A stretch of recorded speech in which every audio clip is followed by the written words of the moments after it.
Cet épisode final commence avec Diemal et Demir, qui parviennent enfin à neutraliser les bandits. O'Hoor appelle son beau-père pour l'informer de la situation et lui dire qu'ils rentreront bientôt. Pendant ce temps, Jandan enfile sa robe de mariée et se remémore la première fois où Demir est venu chez elle se présenter. Elle se rappelle aussi les merveilleux moments passés ensemble, ce qui la fait sourire. Sevgi, également habillée en robe de mariée, entre dans la pièce avec EIQ. Elles sont toutes deux rayonnantes, et EIQ les complimente en disant qu'elles sont magnifiques.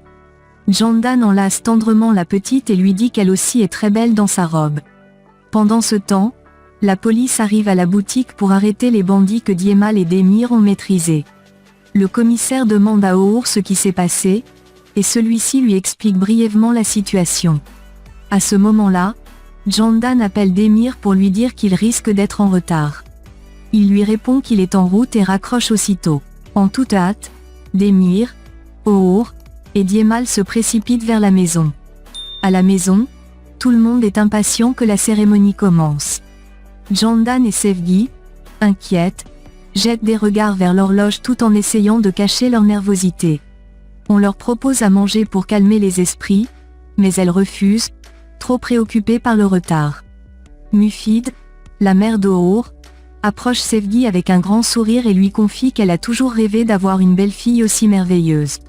Elle la remercie d'épouser son fils, ce qui fait sourire Sevgi malgré l'anxiété. Jandan, impatiente, regarde par la fenêtre, espérant voir Demir arriver à tout moment.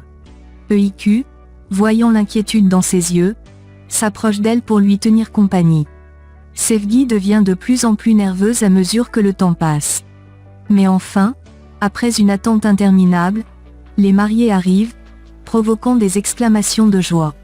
O'Hoor reste sans voix en apercevant Sevgi dans sa robe de mariée, éblouie par sa beauté.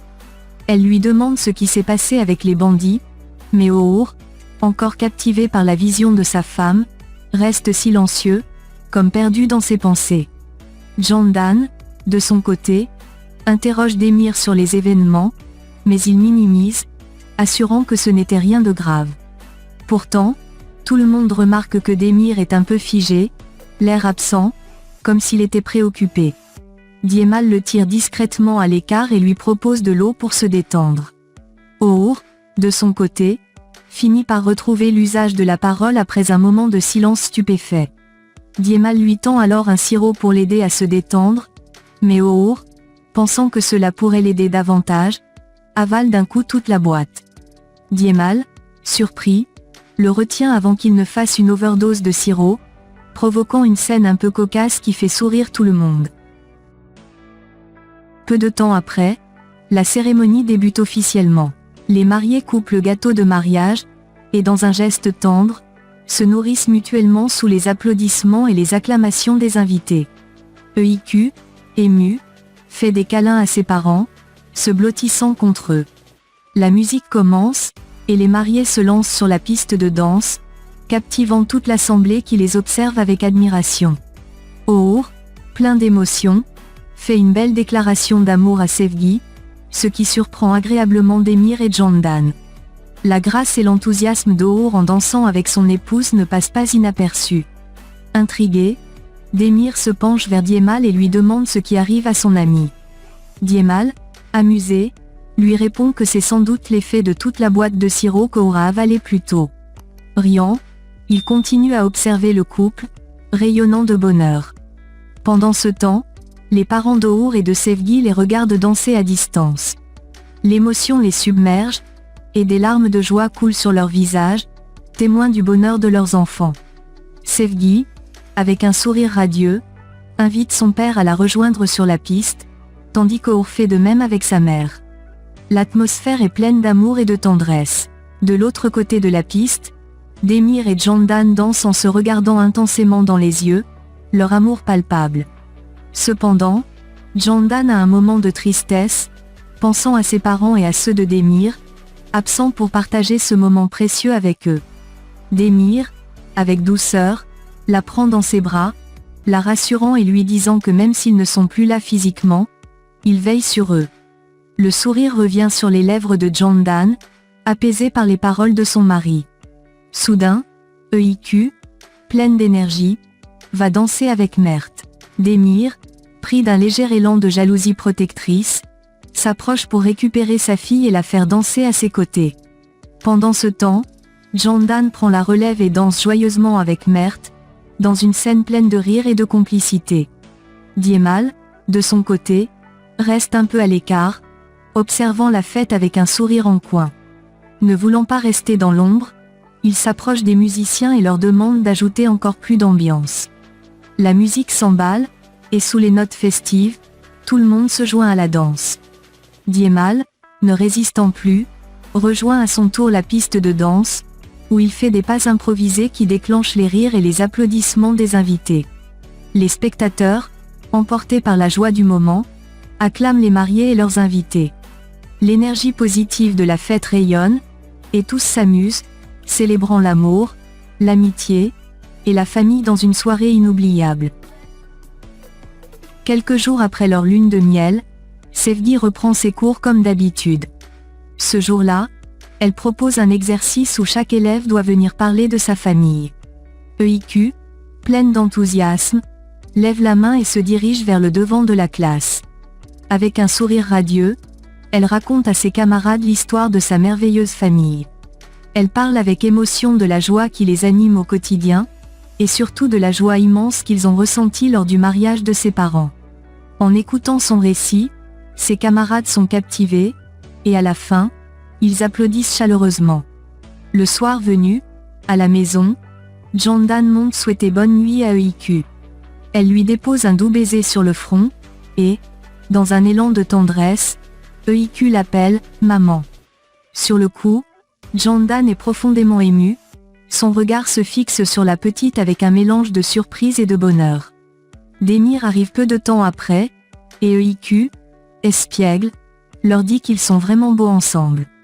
Demir, amusé, embrasse Candan avec tendresse, puis il se prépare à aller se coucher.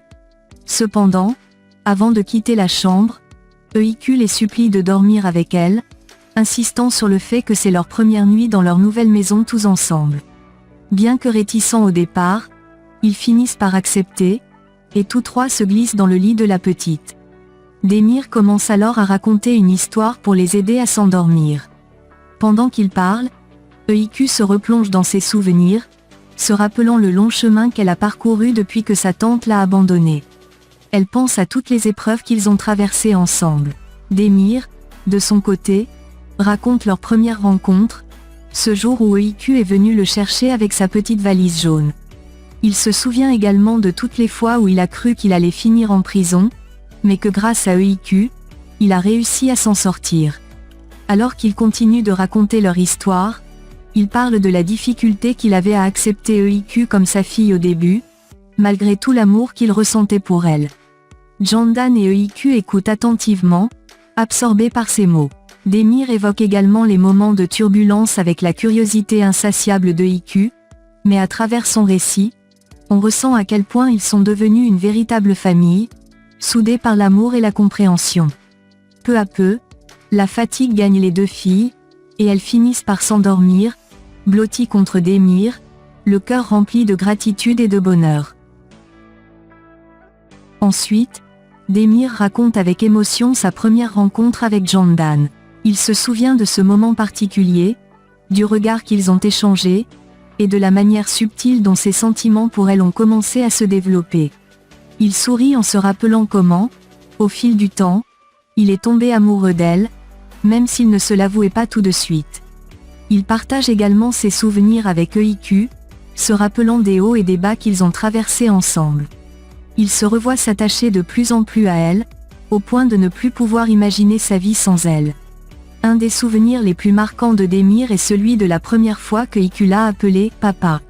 C'était un moment simple mais tellement puissant, et depuis, chaque fois qu'elle l'a appelé ainsi, cela l'a profondément touché. Il se souvient aussi avec tendresse de l'anniversaire qu'il a organisé pour elle, une journée remplie de bonheur.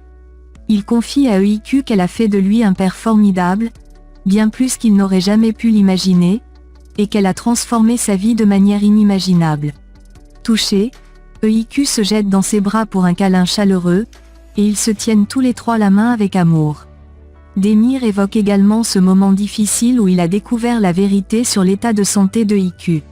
Il se souvient de la douleur, mais surtout de sa détermination à l'accepter et à rester à ses côtés, quoi qu'il arrive. C'est un souvenir douloureux, mais il est fier d'avoir su être là pour elle, et il se réjouit de la force de leur lien. Tous trois sont remplis de bonheur à cet instant. Demir, plus heureux que jamais, regarde avec amour Candan et EIQ, ses deux trésors. Il les embrasse tendrement, puis murmure une prière de remerciement à Dieu pour avoir mis ces deux perles précieuses dans sa vie. Ensemble, ils forment un cercle de tendresse et de complicité.